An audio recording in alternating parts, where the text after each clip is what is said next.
Hello everyone, welcome back to Himachal success book. आज हम discuss करेंगे 29 दिसंबर 2021 के करंट अफेयर्स। सबसे पहले हम हिमाचल प्रदेश के करंट अफेयर डिस्कस करेंगे, उसके बाद कुछ इंपॉर्टेंट नेशनल और इंटरनेशनल करंट अफेयर डिस्कस करेंगे। स्टार्ट करते हैं discussion. First question is, in which district and anti freeze water supply system will be implemented in Himachal Pradesh. Himachal Pradesh में किस जिले में एंटी फ्रीज जलापूर्ति प्रणाली लागू की जाएगी।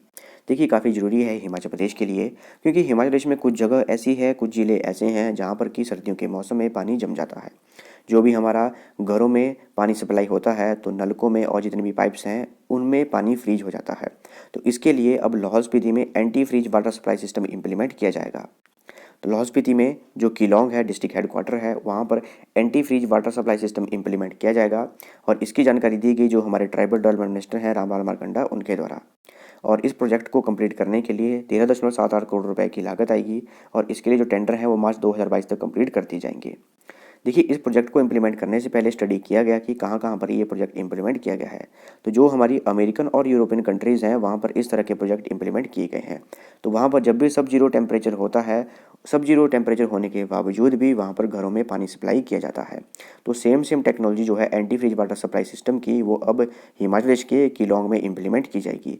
और इस टेक्नोलॉजी के अंतर्गत 4 फीट विलो ज़मीन में पाइप नेटवर्क को बिछाया जाएगा। बात करें रामलाल मारकंडा की, इनका विधानसभा क्षेत्र है लाहौल स्पीति। ये हमारे technical education, vocational and industrial training, tribal development, information technology, redressal of public grievance minister हैं। What is the composite rank of Himachal Pradesh in Good Governance Index 2021 in the North East and Hill States category? उत्तर पूर्व और पहाड़ी राज्यों की श्रेणी में सुशासन सूचकांक 2020-21 में हिमाचल प्रदेश की समग्र रैंक क्या है। तो क्या रैंक है? तो फर्स्ट रैंक है हिमाचल प्रदेश का।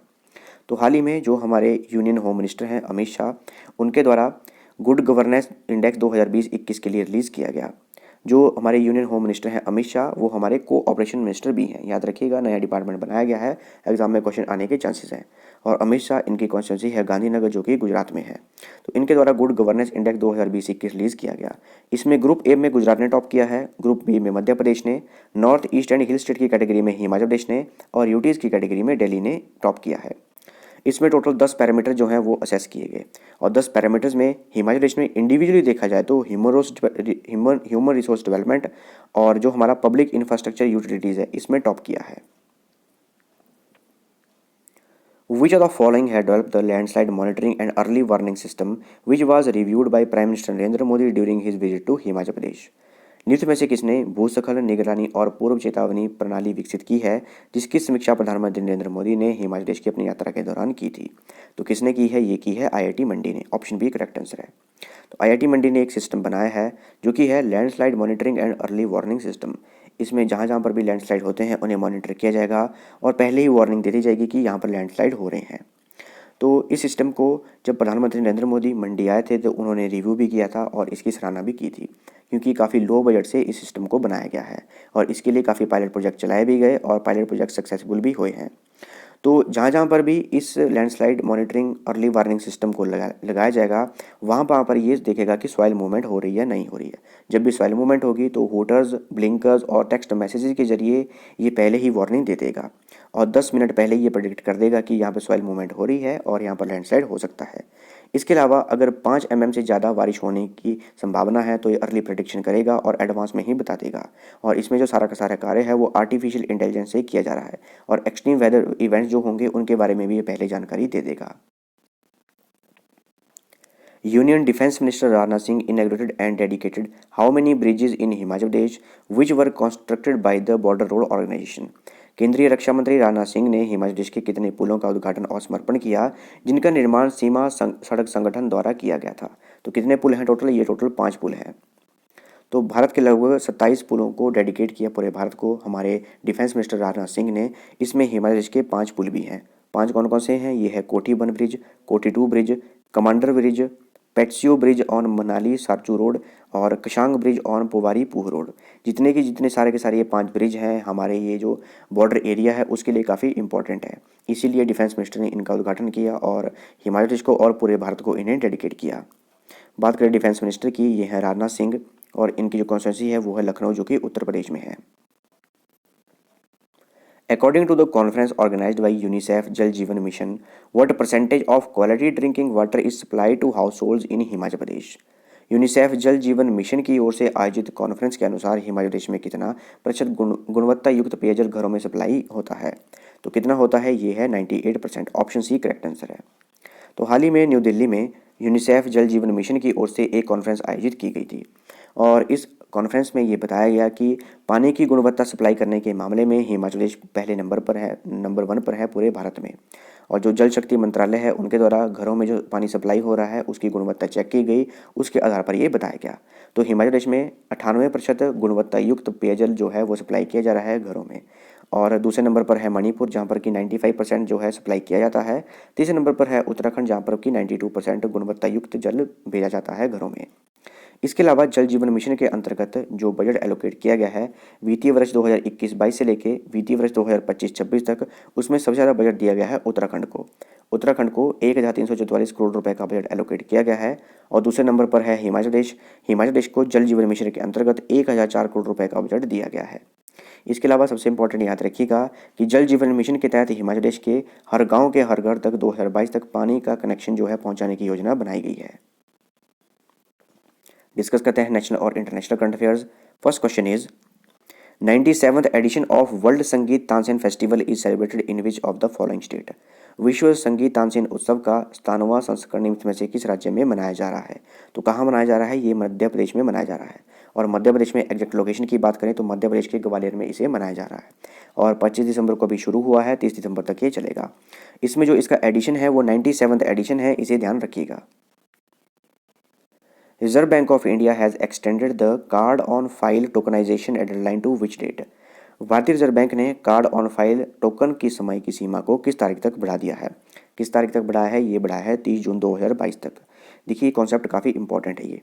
देखिए जब भी हम कोई चीज़ ऑनलाइन परचेज करते हैं ऑनलाइन प्लेटफॉर्म से, जैसे कि अमेजोन हो गया, जोमेटो हो गया, फ्लिपकार्ट हो गया, स्विगी हो गया, जब भी हम इनसे कुछ चीज़ परचेज करते हैं तो वहाँ पर हमारे डेबिट कार्ड, क्रेडिट कार्ड, उनकी डिटेल को जो है सेव कर लिया जाता है। डिटेल यानी कि जैसे कि कार्ड नंबर हो गया हमारा, सीवीवी हो गया, वैलिडिटी डेट क्या होगी, जो लास्ट डेट होती है कार्ड पे लिखी हुई, ये तीनों जो है सेव कर ली जाती हैं। तो रिजर्व बैंक ऑफ इंडिया द्वारा पिछले वर्ष मार्च में जो हमारे कार्ड हैं, चाहे डेबिट कार्ड हो चाहे क्रेडिट कार्ड हो, उनकी सिक्योरिटी को ध्यान में रखते हुए ये डिसीजन लिया गया कि एक सिस्टम इम्प्लीमेंट किया जाएगा जिसके अंतर्गत जो हमारे कार्ड हैं वो सिक्योर रहें और लोगों के साथ फ्रॉड ना हो। क्योंकि आए दिन देखा गया है कि जो हमारे कार्ड हैं उनका मिसयूज़ होता है और किसी के कार्ड से 10,000 निकल गए, किसी के अकाउंट से 20,000 निकल गए, आए दिन हमें सुनने को मिलता है। इसके लिए रिजर्व बैंक ऑफ इंडिया द्वारा एक सिस्टम इम्प्लीमेंट किया गया। रिजर्व बैंक ऑफ इंडिया द्वारा ये इम्पोज किया गया कि जो जितने भी ऑनलाइन प्लेटफॉर्म हैं वो अब कार्ड डिटेल को सेव नहीं करेंगे। कार्ड डिटेल को सेव करने की बजाय वो हर बार एक नया नंबर जनरेट करेंगे और उस नंबर को बोलते हैं टोकन नंबर और इस पूरी प्रोसेस को बोलते हैं टोकनाइजेशन। और हर बार ये नया नंबर जनरेट होगा हर कार्ड के लिए और इसमें जो हमें कार्ड की इन्फॉर्मेशन है वो बार बार एंटर करनी पड़ेगी। जैसे अगर आप अमेजोन यूज़ करते हैं, फ्लिपकार्ट यूज़ करते हैं, जोमेटो यूज़ करते हैं, तो आपको जो कार्ड की इन्फॉर्मेशन है बार बार जो है वो डालने पड़ेगी और जो हमारी कार्ड की इन्फॉर्मेशन है इन ऑनलाइन प्लेटफॉर्म पर सेव नहीं होगी। इस पूरी प्रोसेस को बोलते हैं टोकनाइजेशन। तो अब इसे जो इम्प्लीमेंट करने की लास्ट डेट रखी गई थी 31 दिसंबर 2021 रखी गई थी, लेकिन रिजर्व बैंक ऑफ इंडिया द्वारा देखते हुए कि अभी इसे इम्प्लीमेंट नहीं किया जा सकता, कुछ समय लगेगा इन प्लेटफॉर्म्स को ये सिस्टम बनाने के लिए, तो 30 जून 2022 इसकी लास्ट डेट रखी है। इसके अलावा वीज़ा इंडिया की first card on file tokenization service provide करने वाला पहला ये प्लेटफॉर्म बन गया है और जो हमारी कार्ड डिटेल होगी वो सिर्फ बैंक के पास रहेगी और जितनी कार्ड कंपनीज हैं जैसे कि वीज़ा हो गया, मर्चेंट हो गया, रुपए हो गया, उनके पास ही रहेगी। तो हमारी सिक्योरिटी को देखते हुए ये सिस्टम इंप्लीमेंट किया गया है, इसे बोलते हैं tokenization system. Which of the following has launched contemporary messaging application named Asigma? निम्न में से किसने असिग्मा नामक एक समकालीन मैसेजिंग एप्लीकेशन लॉन्च किया है? किसने किया है? ये किया है इंडियन आर्मी ने। और इस एप्लीकेशन की फुल फॉर्म भी याद रखिएगा, इसकी फुल फॉर्म है army secure indigenous messaging application. Who among the following has been appointed as co-chairman of Finance Industry Development Council? निम्न में से किसे वित्त उद्योग विकास परिषद के सह अध्यक्ष के रूप में नियुक्त किया गया है? किसे किया गया है? ये किया गया है कमलेश गांधी को। ऑप्शन डी करेक्ट आंसर है। Who among the following has won the Sushila Devi award 2021 for the best book of fiction? निम्न में से किसने उपन्यास की सर्वश्रेष्ठ पुस्तक के लिए सुशीला देवी पुरस्कार 2021 जीता है? किसने जीता है? ये जीता है अनुकृति उपाध्याय ने। और इनकी जो बुक है इसका नाम भी याद रखिएगा, इसका नाम है kintsugi. Who among the following has been appointed as president of International Automobile Federation. निम्न में से किसे अंतर्राष्ट्रीय ऑटोमोबाइल महासंघ के अध्यक्ष के रूप में नियुक्त किया गया है? किसे किया गया है? ये किया गया है मोहम्मद बिन सुलेम को। इसके अलावा जो ये मोहम्मद बिन सुलेम हैं, ये फर्स्ट नॉन यूरोपियन प्रेसिडेंट बने हैं इंटरनेशनल ऑटोमोबाइल फेडरेशन के। इंपॉर्टेंट है, याद रखिएगा। और जो इंटरनेशनल ऑटोमोबाइल फेडरेशन है, इसका जो हेडक्वार्टर है वो है फ्रांस के पेरिस में। Who among the following has been appointed as new managing director of RBL bank. निम्न में से किसे आरबीएल बैंक का नया प्रबंधक निदेशक नियुक्त किया गया है? किसे नियुक्त किया गया है? ये किया गया है राजीव आहूजा को। ऑप्शन डी करेक्ट आंसर है। और जो हमारा आरबीएल बैंक है, इसका हेडक्वार्टर है मुंबई में। In which city did Union Defence Minister Rajnath Singh laid a foundation stone for Defence Technology Test Center and BrahMos Manufacturing Center? केंद्रीय रक्षा मंत्री राजनाथ सिंह ने किस शहर में डीआरडीओ के रक्षा प्रौद्योगिकी प्रशिक्षण केंद्र और ब्रह्मोस विनिर्माण केंद्र की आधारशिला रखी है? तो कहाँ रखी है? ये रखी है लखनऊ में। लखनऊ जो है उत्तर प्रदेश में है, और जो हमारे डिफेंस मिनिस्टर हैं राजनाथ सिंह, इनकी कॉन्स्टिट्यूंसी भी है। Under whose leadership the government of India has constituted a 5-member committee to look into the possibility of withdrawing अप्सपा in Nagaland। Bharat सरकार ने नागालैंड में अप्सपा को वापस लेने की संभावना को देखते हुए किसके नेतृत्व में 5 सदस्यीय समिति का गठन किया है? तो किसके नेतृत्व में गठन किया है? ये किया है विवेक जोशी की नेतृत्व में। देखिए, भारत सरकार द्वारा 5 मेंबर की कमेटी बनाई गई है, और अब कमेटी ये स्टडी करेगी कि नागालैंड में armed forces special power act, इसे अब रिमूव किया जा सकता है या नहीं किया जा सकता। देखिए, आपने सुना ही होगा कुछ दिन पहले कि नागालैंड में जो कोल माइनर वर्कर्स थे वो एक गाड़ी में जा रहे थे, और उन्हें संदिग्ध पाया गया। आर्मी को लगा कि ये संदिग्ध हैं, तो उनके ऊपर उन्होंने फायरिंग कर दी। नागालैंड के मोन एरिया की बात है ये।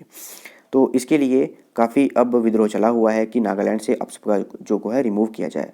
जो अप्सपा है यानी कि armed forces special power act, इसके अंतर्गत हमारी आर्मी को स्पेशल पावर दी जाती है कि अगर उन्हें कोई व्यक्ति संदिग्ध लगता है तो उसको डिटेन कर सकते हैं और वहाँ पर फायरिंग भी कर सकते हैं।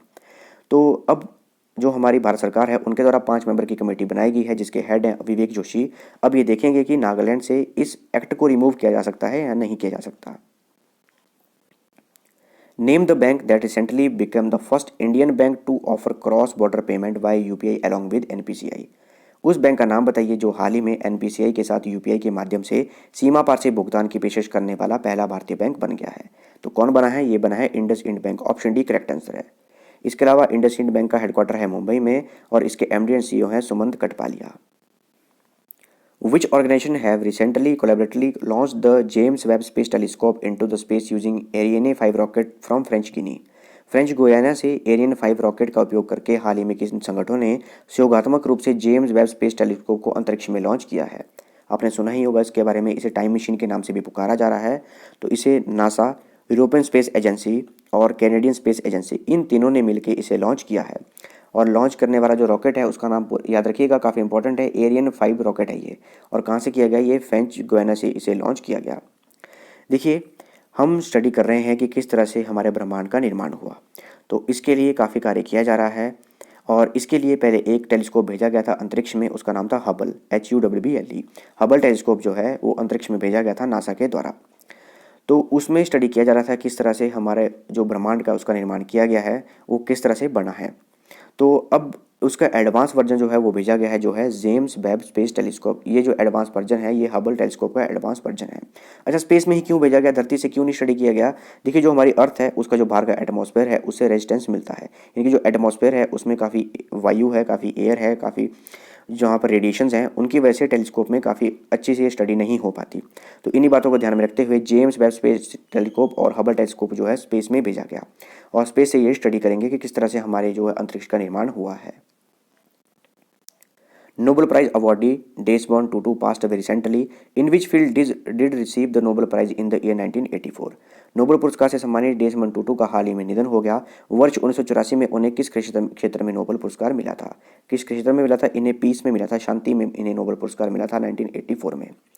और जो रंग भेद की नीति होती है उसका काफ़ी विरोध करते थे, इसके लिए इन्हें गैर रंग भेदी नेता के नाम से भी जाना जाता है। तो अब इनका निधन हो गया है। काफ़ी इंपॉर्टेंट पर्सन थे ये, और ये साउथ अफ्रीका के रहने वाले थे, ये भी ध्यान रखिएगा। अच्छा, कमेंट बॉक्स में लिख के दीजिएगा कि इस प्रकार नोबेल पीस पुरस्कार जो है किसे मिला है। ये थी हमारी डिस्कशन, और अगर आपको इस सेशन की पीडीएफ चाहिए तो आप टेलीग्राम चैनल से ले सकते हैं। टेलीग्राम पे सर्च कीजिए हिमाचल सक्सेस बुक, और वहाँ से आप इस सेशन की पीडीएफ प्राप्त कर सकते हैं। मिलते हैं नेक्स्ट डिस्कशन में। Thanks for watching video. Do like, share and subscribe my channel.